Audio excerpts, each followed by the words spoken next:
그가 먼저 자기의 형제 시몬을 찾아 말하되 우리가 메시아를 만났다 하고, 메시아는 번역하면 그리스도라. 할렐루야. 아멘.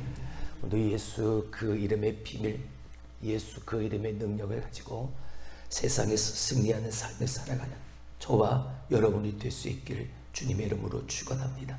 우리는 보통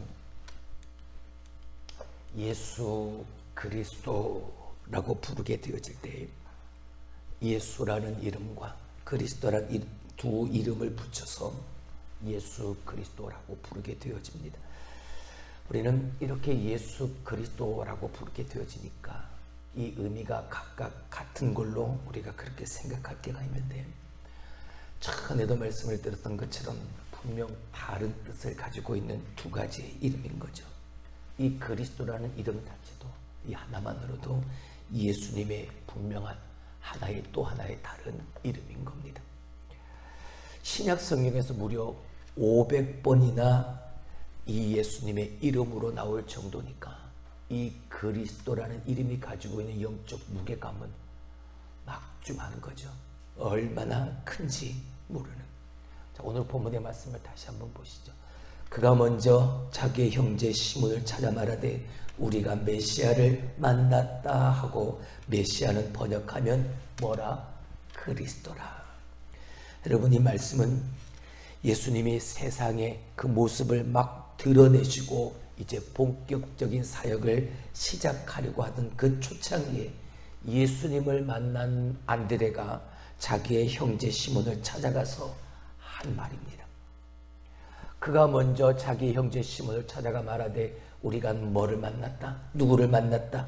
메시아를 만났다. 근데 메시아는 번역하면 뭐라? 그리스도라. 여러분, 그리스도는 말 그대로 오늘 성경에 기록된 대로 그리스도는 메시아라는 히브리어의 헬라어 번역인 것. 다시 말하면 그리스도라는 말은 이 메시아라는 말의 의미를 생각하면 되는, 메시아가 무슨 뜻입니까? 구원자라는 뜻이죠. 다른 말로 바꿔 말하면 구원자, 우리를 구원하실 분, 예수라는 이름이 가지고 있는 그 뜻처럼 자기 백성을 저들의 죄에서 구원할 자, 그 메시아 예수, 그 예수의 이름과 메시아 이름, 그 그리스도 이름은 일맥상통한. 그리스도는 메시아, 메시아는 곧 기름 부음 받은 자라는 뜻이죠. 그러니까 그리스도라는 이름은 구원자라는 이름의 뜻, 본래의 의미는 기름 부음 받은 자라는 뜻을, 그 의미를 가지고 있는 단어인 겁니다. 이는 어떤 특별한 목적을 위해서 하나님이 직접 세우신 사람이어서 그 사명을 감당할 만한 능력과 권위가 있으신 분이다, 그런 사람이다 라는 뜻을 가지고 있는 단어가 바로 그리스도, 그 이름이 바로 그리스도라는. 오늘 본문의 말씀에는 메시아를 만났다라고 번역이 되어져 있지만 영어 성경을 보게 되어지면 이 메시아를, 이 안드레가 시몬을 찾아가서 우리가 메시아를 만났다가 아니라 영어 성경을 보게 되어지면 메시아를 발견했다라고 기록이 되어져 있습니다. 다시 말하면 이건 뭡니까? 그동안 이 안드레가 메시아를 찾아 헤매고 애썼다는 것이죠. 메시아를 찾으려고 애썼는데 그 메시아를 뭐했다? 발견했다, 찾았다라는 뜻이니까. 근데 당시 안드레만 그랬던 건 아닙니다. 당시의 모든 유대인들이 메시아를 간절히 기다리고 기대하고 있었죠. 특별히 다윗의 가문에서 메시아가 나실 것이라는 예언을 중요시했던 이 유대인들은 그들에게 오실 메시아가 다윗의 가문을 통해서 오신다 했으니까 다윗 왕처럼 위대한 정복자의 칼을 들고 저 로마의 압제를 몰아내고 이 이스라엘을 강한 이스라엘로 회복시킬 것에 대한 꿈을 꾸었던 것이죠.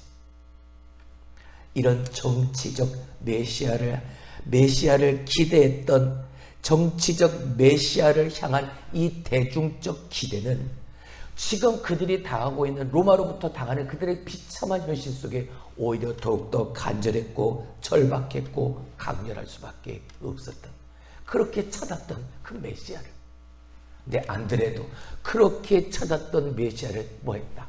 만났다, 찾았다, 네, 예수님은 그들이 기대하는 것처럼 그런 정치적, 군사적 영웅으로 오신 게 아니죠.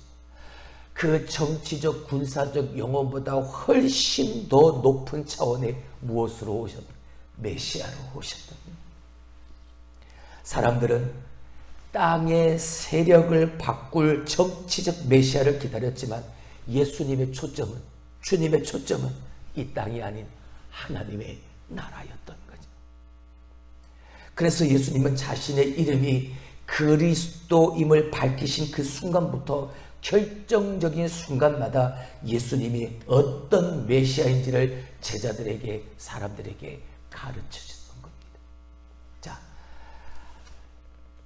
그리스도의 세 가지의 역할, 말씀드렸듯 그리스도라는 이름이 가지고 있는 기름 부음 받은 자라는 그 이름의 뜻에 걸맞는 제사장, 선지자, 왕.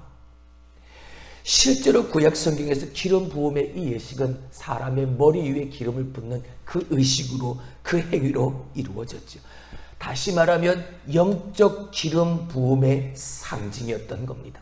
머리에 직접 사람의 머리에 기름을 붓는 그 행위가 하나님의 성령이 그에게 부어진다는 의미였던 거죠. 여러분, 하나님이 기름 부으신다, 성령의 기름을 부으신다, 그것은 무엇을 말합니까? 어떤 특별한 사명을 위하여 따로 떼어서 성별하시는 하나님의 기름 부음 받은 직분 세 가지, 선지자, 제사장, 왕으로 따로 떼어서 기름을 부어 특별한 사명을 위해 성별하셨던 세 가지의 역할. 하나님이 그렇게 특별히 어떤 사람을 기름 부어 세우실 때는 이 세 가지의 역할 중 하나를 맡기셨다는 것을 의미하는 거죠. 대표적인 선지자가 누가 있습니까? 엘리야가 있죠. 대표적인 제사장이 누가 있습니까? 아론이 있죠. 대표적인 왕이 누가 있습니까? 다윗이 있었습니다. 예수님의 경우는 엘리야나 아론이나 다윗처럼 다른 기름 부음을 받은 자와는 확실히 달랐습니다. 영어 성경을 보면 메시아라는 그 단어 앞에 더라는 단어가 또 붙어 있습니다. 더 메시아, 이따가 살펴보겠지만 더라는 그 정관사가 붙어서 그냥 일반적 사람들이 생각하는 메시아가 아니라 이 더가 더 붙음으로 말미암아 기름 부음을 받은 자들 중에 최고의 분이시다, 곧 절대자이시다라는 뜻을 가지고 있는 메시아가 아니라 더 메시아, 바로 그 메시아, 하나님의 기름 부으심. 예수님께서 받으신 사명은 구약의 어떤 선지자, 어떤 제사장, 어떤 왕이 받았던 사명보다 훨씬 더 크고 절대적이었다는 것을 더 메시아, 더 크라이스트, 이것이 우리에게 가르쳐주고 있는 거죠. 일반 다른 기름 부은 자들보다 예수님이 기름 부음 받은 그것이 크게 다른 두 가지의 이유가 있습니다. 첫 번째는 예수님은 뭐 하신 분이시다? 완전하신 분이시다. 예수님 이전에 하나님의 기름 부음을 받은 사람들도 마찬가지 훌륭한 사람들이었죠. 엘리야도 그랬고 아론도 그랬고 다윗도 다 훌륭한 사람이에요. 근데 엘리야 선지자는 어땠습니까? 바알과 아세라를 섬기는 그 거짓 선지자들과 영적 전쟁에서 하늘로부터 불을 내려 영적 전쟁에서 승리한 사람이었죠. 하늘에서 불을 내리게 하는 선지자였지만 이세벨의 그 협박 한마디에 이 엘리야는 두렵고 떨면서 도망을 쳐버렸습니다. 깊은 영적 침체기에 빠졌죠. 하나님, 나를 죽여달라고, 무덤 나무 아래서 나를 데려가달라고. 그런 나약함, 그런 부족함을 보여, 완전치 불완전한 모습을 보여. 아론도 마찬가지죠. 모세가 하나님의 율법을 받으려고 시내산에 올라갔는데 40일 동안 산에서 내려오질 않아.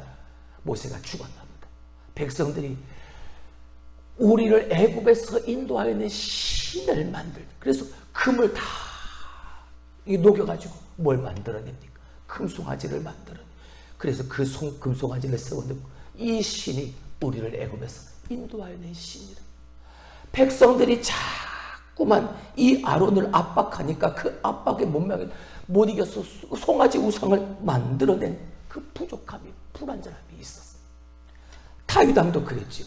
하나님의 마음에 합한 사람이었던 다윗이었지만 저 바세바의 불륜을 저질러 저의 가족뿐만이 아니라 나라까지 위기에 빠뜨렸던 그 불완전한 사람이었습니다. 근데 예수님은요, 완전하신 분이라네. 그게 다음 첫 번째. 두 번째, 구약 시대에 기름 부음 받은 선지자 제사장 왕은 한 가지 역할만 감당했습니다. 세 가지 역할을 다 담당한 사람은 없었습니다. 근데 예수님은요, 이 세 가지 역할을 다 담당하시도록 기름 부음을 받았다라는 사실인 거죠. 그래서 우리가 예수님은 그리스도, 즉 기름 부음을 받으신 자다라는 것을 우리가 선포하게 되었을 때 우리는 그 선포 속에 예수님은 우리의 선지자시다, 제사장이시다, 왕이시다, 할렐루야, 이걸 받아들인 겁니다. 이게 중요한 거죠. 그냥 말하는 게 아니라 예수는 그리스도시다라고 우리가 선포하게 되었을 때 그 예수님은 우리의 제사장이요, 선지자요, 왕이시다 하는 것을 우리가 믿음으로 받아들인다는 고백인 것. 자, 그렇다면 오늘 우리가 살펴볼 것, 우리의 인생에 있어 하나님이 보내신 저 선지자, 제사장, 왕이신 예수님을 받아들인다, 예수는 그리스도다 고백하는 그 분명한 의미와 그 이유가 무엇인가, 그 의미가 무엇인지를 한번 우리가 살펴보려는 것이죠. 첫 번째, 그리스도는 선지자시다. 여러분, 선지자는 히브리어 의미로 말하게 되어지면 하나님의 입이라는 뜻입니다. 예수님은 우리에게 하나님의 말씀이신 그분이 인간의 몸을 입고 성육신하여 우리 가운데 오셨죠.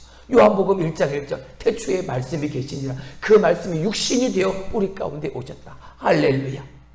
네, 이러한 성육신으로 말씀이신 그분이 성육신으로 우리 가운데 오신 예수님과 구약시대의 선지자들과 어떻게 다를까? 여러분, 구약의 선지자들은 항상 하나님의 말씀을, 하나님의 음성을 전달하는 메신저에 불과했습니다. 그래서 그들은 항상 뭐라고 말했습니까? 하나님께서 말씀하시기를, 여호와께서 말씀하시기를, 이 말로 그 하나님의 예언의 말씀을 시작했죠. 근데 예수님은 달랐습니다. 내가 진실로 진실로 너희에게 말하노니. 할렐루야. 왜요? 예수님 자신이 바로 하나님의 말씀이셨고 예수님이 곧 메시지였기 때문인 거죠. 그래서 선지자들처럼 하나님께서 말씀하시기를 이라고 말하면서 하나님의 말씀을 대언하는 대변인처럼 말씀하실 필요가 없어졌던 것, 말씀 자체셨고 바로 그 메시지였기 때문인 것이죠. 예수님은 바로 그 하나님의 권위로 말씀하셨던 것.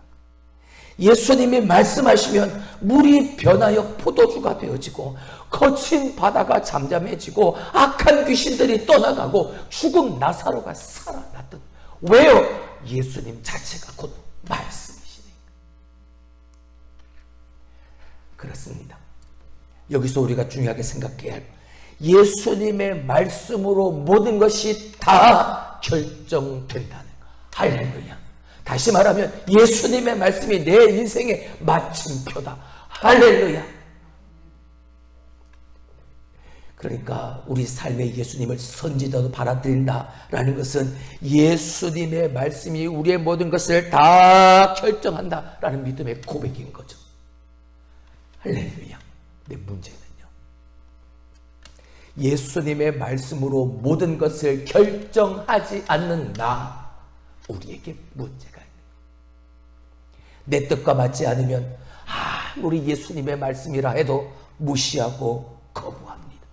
근데 여러분, 우리가 예수님을 그리스도라고 고백한다면 예수님의 말씀이 내 인생의 마침표임을 선언하고 그대로 예수님의 말씀을 받아들여야 하는,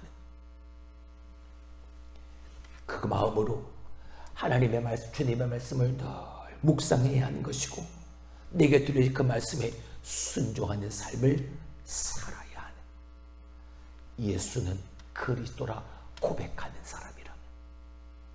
두 번째, 그리스도는 우리의 왕이시다.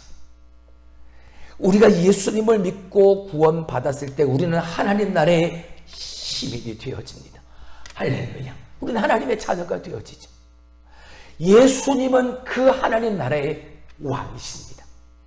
그러니 우리는 하나님 나라의 법대로 그 왕의 다스림을 받으며 살아야만 하는 것이죠. 할렐루야. 우리가 예수님을 그리스도라고 고백할 때 우리는 그분에게 우리의 삶의 모든 왕좌를 다 내어드리는 겁니다. 내 인생의 주인의 자리를 그 주님, 왕 되신 주님께 다 내어드리는 걸 말하는, 모든 영역에서, 내 삶의 전부에서 그 예수님의 다스림을 받기 위해서. 그렇지 않으면 왕이신 예수 그리스도로 말미암아 우리 가운데 약속되어진 모든 축복과 보호하심과 은혜를 다 잃어버리게 되어지니까. 특별히 왕이신 그리스도는 교회의 머리가 되신다. 오늘 우리가 새벽에 보았던 말씀이죠. 에베소 5장 4장 15절 16절. 오직 사랑 안에서 참된 것을 하여 범사에 그에게까지 자랄지라. 그는 머리니 곧 그리스도시라. 할렐루야. 그러니까 그는 머리니까, 우리의 왕이 되시니까, 교회가 건강하게 성장하려면, 성도가 건강하게 성장하려면 왕이신 예수님의 다스림 그 아래 반드시 있어야 된다. 우리의 삶뿐만이 아니라 교회의 모든 구석구석마다 예수님의 다스림을 받는 것, 그것이 바로 우리가 예수를 그리스도라 고백하는 그 선포, 그 의미가 되어집니다. 세 번째, 그리스도는 우리의 뭐다? 제사장이시다. 여러분, 제사장은 눈에 여러분에게 말씀을 드렸지만 하나님과 사람, 인간 사이에 그 가교 역할을 하는, 서로 연결해주는 중보자이죠. 예수님은 말씀하셨습니다. 내가 곧 길이요 진리요 생명이니 나로 말미암자고는 아버지께로 갈 자가 있다 없다? 없다. 죄 많은 인간이 저 거룩하신 하나님께로 나아갈 수 있는 길은 오직 우리의 제사장이신 예수 그리스도 한 분밖에 없다. 여러분, 구약의 제사장은 어땠습니까? 항상 백성을 대표해서 제사를 드리는데 꼭 어린 양을 죽여 제물을 죽여서 그 피를 가지고 하나님 앞에 나아간 그 제사를 그 희생 제사를 드렸죠. 근데 예수님은요, 당신이 친히 우리의 대제사장 되어지셨지만 그분이 친히 또한 직접 희생 제물이 되셨습니다. 십자가에서 나를 대신하여 죽으심으로 나의 죄, 그 죄값을 단번에 치루어 주셨죠.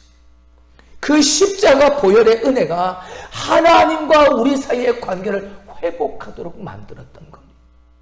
그래서 우리가 오늘도 예수님을 그리스도라 고백하게 되어질 때, 그리스도, 예수님은 우리의 왕이다 라고 선포하게 되어질 때, 그 왕 되신 그리스도 안에는, 그 제사장 되신 그 이름 안에는 우리의 대제사장이신 예수 그리스도의 그 희생의 피가, 보혈의 은혜가 그 안에, 그 이름 안에 있다는 걸 고백하는, 그 은혜로 인해 우리가 구원받고 하나님 앞으로 나아갈 수 있음을 고백하는 거니까.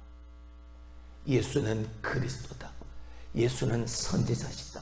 예수는 제사장이시다. 예수는 왕이시다. 이걸 우리가 그 이름을 고백하며 선포하며 그 이름 앞에 제사장, 선지자, 왕이신 예수님 앞에 우리가 믿음으로 나아가는. 이제 예수님이 물으십니다. 마태복음 16장 15절.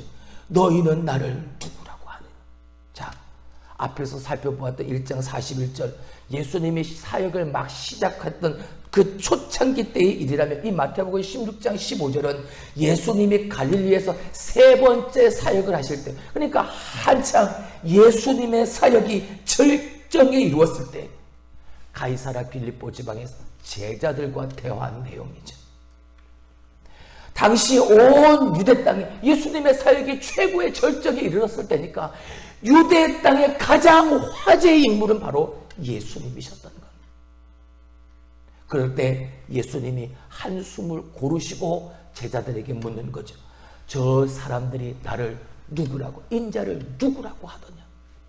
그러니까 너희는 나를 누구라고 하느냐, 이 질문에 내가 누구냐라는 일반적 질문, 또 하나는 나의 핵심의 사역이 무엇인지 너희가 아냐? 라는 이 두 가지 질문이 다 포함이 되어져 있습니다. 근데 제자들은 이 첫 번째 질문에만 대답을 하는, 어떤 이는 세례 요한이, 어떤 이는 엘리야요, 어떤 이는 옛 선지자 중 한 사람이 다시 되살아났다 라고 말하더이다 라고 답할 뿐이었던 거죠. 너희는 나를 누구라고 하느냐? 저 일반 대중들이 예수님에 대해서 이러쿵 저러쿵 말하는 것은 예수님에게 중요한 것이 아니었습니다. 너희는 나를 누구냐라고 묻는 그 예수님의 물음에는 나의 핵심의 사역이 너 뭔지 아느냐? 내가 누군지 아느냐? 라는 것은 이것을 정말 묻고 싶으셨다는 거예요. 예수님께서 이 질문을 하신 분명한 이유가 있습니다. 우리가 예수님이 누구냐, 예수님이 어떤 분이시냐라는 그 예수님에 대한 그 생각과 예수님을 누구라고 보느냐에 따라서 우리의 신앙의 방향이 결정되어지기 때문인 거예요.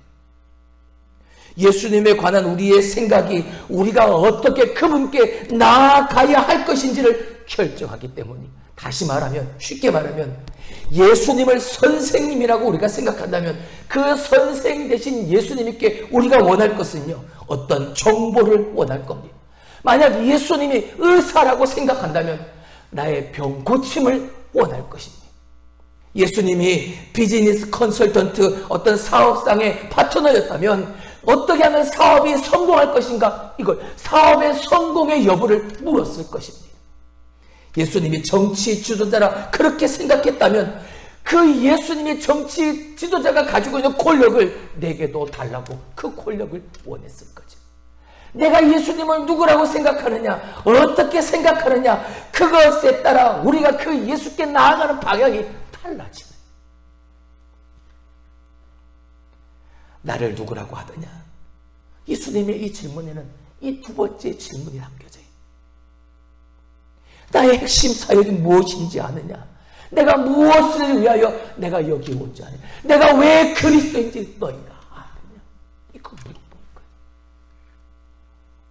내 제자들 중 어떤 사람도 이 질문에 답을 하죠. 다 당황해하죠. 예수님을 따르는 제자들에게 있어서 가장 중요한 질문이에요. 누구보다 그들은 예수님이 정확하게 누구인지를 알아야 될 필요가 있었어요. 그저 예수님을 멀리서만 바라봤던 일반 대중과는 다르게 2년이 넘는 시간 동안 예수님의 가장 가까이에서 예수님과 함께한 제자들이라면 정말 예수님이 누구인지, 그리스도가 누구인지, 그분의 핵심 사명이 무엇인지를 정확하게 알아야 했으니까 너희는 나를 누구라고 하느냐? 라고 물어보십니다. 제자들이 몸을 머뭇거리고 있을 때 베드로가 대답합니다. 이렇게 대답하죠. 주는 그리스도시요 살아계신 하나님의 아들이시니. 할렐루야. 엄청난 역사적 고백인 거예요. 주는 그리스도시요, You are the Christ. 아까도 말씀을 드렸던 더 크리스트, 바로 그 그리스도라는 거예요. 당신이 바로 그리스도이시니 하나님의, 살아계신 하나님의 아들이시니. 여러분, 이 사실을 깨닫고 고백하는 건 그 보통 일이 아니에요. 예수님은 이렇게 고백한 베드로를 칭찬하십니다. 17절 이렇게 말씀하시, 바요나 시몬아 네가 복이 있도다. 이를 네게 알게 하니는 혈육이 아니요 누구라? 하늘에 계신 내 아버지께서 알게 하셨다. 다시 말하면 이 고백은요, 이렇게 말할 수 있도록 주는 그리스도시다 라고 분명하게 말할 수 있던 분명한 이유는요, 이게 하나님의 은혜였다. 하나님의 알게 하신 그 은혜였다. 우리가 예수를 그리스도로 고백할 수 있는 건 따라합시다. 하나님의 은혜다. 할렐루야. 하나님이 우리의 마음을 움직이신 겁니다. 그래서 예수님을 그리스도요 하나님의 아들이라 고백하게 하는 거죠. 그렇게 고백하면, 정확하게 알면요, 거룩한 충격이 우리의 영혼을 뒤흔듭니다. 가만히 있을 수가 없는 거예요. 그분 앞에 무릎을 꿇고 눈물을 흘리며 나의 삶을 나의 왕 대신 제사장이요 선지자이신 그리스도 예수님 앞에 다 내어드리게 되어집니다. 그렇게 할 수 있는 것이 뭐다? 은혜다. 여러분, 또한 우리가 이 그리스도라는 이름을 살펴보면서 빼놓을 수 없는 한 가지, 그건 바로 성령이라는 거예요. 지금까지 우리가 살펴보았던 그리스도라는 이름의 뜻은 기름 부음 받은 자라는 뜻이라고 말씀을 드렸. 기름 부음 받은 자라고 성경에서 말하게 될 때 꼭 따라서 나오는 것 뭡니까? 바로 성령의 임재. 성령의 기름 부으심, 성령의 임재. 예수님의 설교, 예수님의 사역에는 항상 이 성령의 기름 부으심이 충만했다는 사실. 제 말이 아니라 사도행전 10장 38절을 보죠. 하나님이 나사렛 예수에게 성령과 능력을 뭐하듯 기름 붓듯 하셨으니 할렐루야. 여러분, 베드로가요 3년 동안 예수님 옆에서 바라보니까 예수님이 저런 위대한 능력을 행할 수 있었던 건 바로 예수님과 함께하는 성령님 때문이었던 걸 베드로가 알아. 그래서 하나님이 나사렛 예수에게 성령과 능력을 뭐하도록 기름 붓듯 부으셔서 이 놀랍고 위대한 일을 행하실 수 있었다. 베드로가 그렇게 고백하라. 그렇습니다. 하나님은 그 기름 부은 자에게 성령과 능력을 부어주시는, 예수님은 인간의 육체를 입고 계셨지만 그 안에는 그 성령의 능력, 하늘의 능력이 가득했던 분이죠. 왜요? 하나님이 그 능력을 기름 붓듯 해주셨으니까. 그래서 그 충만이 이 땅에서 힘들고 어려운 그 문제 앞에서 전혀 당황치 않게 하셨던 것이고, 세상 어떤 도전 앞에서도 뒤로 물러서지 않게 만들었던 거죠. 여러분, 하나님이 인류의 구세주로 기름 부으심을 받은 이 예수님에게 성령의 능력을, 성령의 기름 부음을 끊임없이 부어주셨다. 우리가 예수를 그리스도라고 고백하게 되었지만 선포하게 됐을 때 바로 이 성령의 기름 부으심을 선포하는 것. 왜요? 우리가 또한 예수 그리스도의 피로 거듭난 우리에게도 성령의 기름을 부어주시니까요. 할렐루야. 하나님이 기름 부으셔서 그 일을 맡긴 사람에게 하나님의 능력도 같이 부어주시는, 그러니까 내가 능력이 없어서 하나님의 일을 하지 못합니다 라고 말할 수가 없는 겁니다. 하나님이 기름 부으실 때 능력도 함께 주시니까. 근데 중요한 것은요, 자신의 힘을 의지하는 것이 아니고 오직 겸손함으로 기도하며 그 성령의 기름 부으심을 간구하는 그 마음의 태도, 그 삶의 모습이어야 합니다. 그러면 하나님이 뭐 하시니까? 채워주시니까.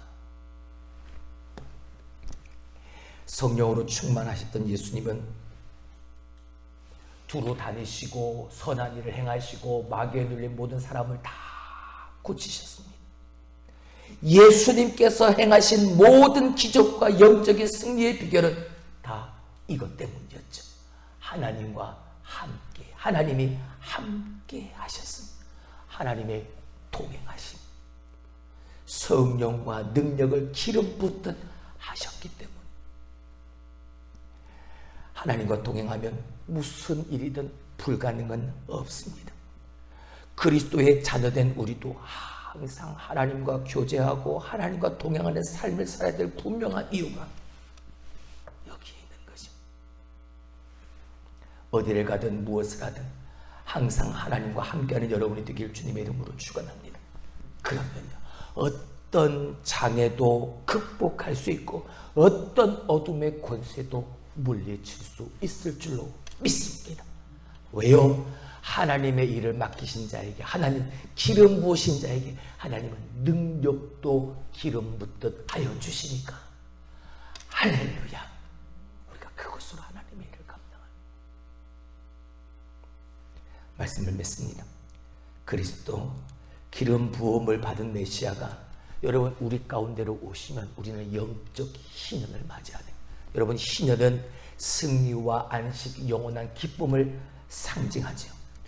우리가 그 그리스도를 만나게 되어지면 이런 은혜가 우리 가운데 임합니다. 승리와 안식과 영원한 기쁨. 아직 눈에 보이는 상황은 하나도 개선되어진 것이 없지만 그 속에서도 오히려 설명할 수 없는 하늘의 기쁨과 평안이 가득함을 누리게 되어지네.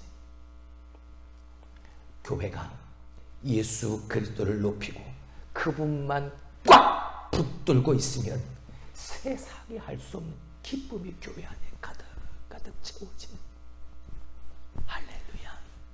그리스도 그 이름만 붙잡고 있어. 그리스도의 이름에는 십자가 보혈의 은혜가 담겨 있어. 그리고 성령의 기름 부으심이 가득. 우리가 예수 그리스도의 이름을 부를 때 그 십자가의 은혜와 그 성령의 능력을 우리는 함께 선포하는 것. 나와 가정과 교회를 살릴 이름, 나라와 민족을 살릴 이름, 그 이름 예수 그리스도.